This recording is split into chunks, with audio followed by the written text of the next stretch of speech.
Les sujets du jour de la revue fiduciaire. Premier sujet de notre JT. Un salarié protégé, harceleur, demande sa réintégration.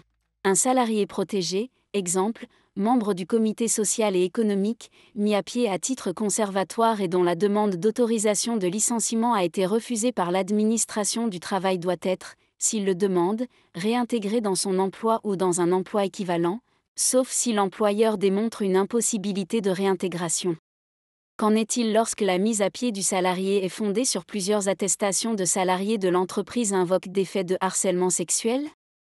Pour la Cour de cassation, ce risque de harcèlement sexuel en termes de santé peut caractériser l'impossibilité de réintégrer le salarié protégé et exonérer l'employeur de son obligation.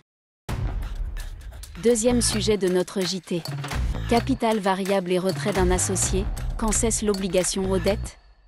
Dans une société à capital variable, le retrait d'un associé met fin aux obligations découlant de son statut dès le jour de sa décision, et ce, même si la reprise de ses apports intervient postérieurement. Dans cette affaire, deux associés ont décidé de se retirer d'une SARL à capital variable conformément aux dispositions statutaires. Ils ont demandé alors le remboursement de leur part. 2 mois plus tard, l'Assemblée générale de la SARL a refusé leur retrait au motif que le montant minimal prévu dans les statuts ne serait plus atteint. L'année suivante, les associés partants ont assigné la SARL en nullité de cette résolution, ce à quoi la SARL a répondu en demandant le paiement de diverses sommes dues au titre de factures postérieures à la date de l'annonce du retrait. Pour la Cour d'appel, tous les effets du retrait des associés sont reportés au jour où ce retrait est possible au regard du capital social minimum à respecter. Cette date détermine donc la fin des obligations de l'associé. Ainsi, si la reprise des apports est impossible au moment de la décision de retrait de l'associé, alors tous les effets de cette décision doivent être retardés. Par conséquent, les juges ont condamné les associés partant à payer les sommes d'argent réclamées par la SARL au titre de leur obligation ou aux dettes. Pour la Cour de cassation, les obligations de l'associé envers la société prennent fin à compter du jour de son retrait, et ce, indépendamment de la date à laquelle la reprise de ses apports est possible.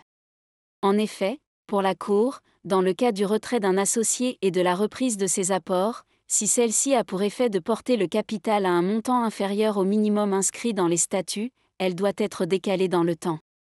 Ce report dure le temps nécessaire pour que la reprise des apports n'ait plus pour effet de faire passer le capital en dessous du minimum statutaire. Pour autant, les obligations de l'associé cessent bien au jour de son retrait. Par conséquent, dans cette affaire, les associés partants n'étaient plus tenus envers la société, au titre de leur obligation aux dettes, dès lors que celle-ci était postérieure à leur décision de retrait.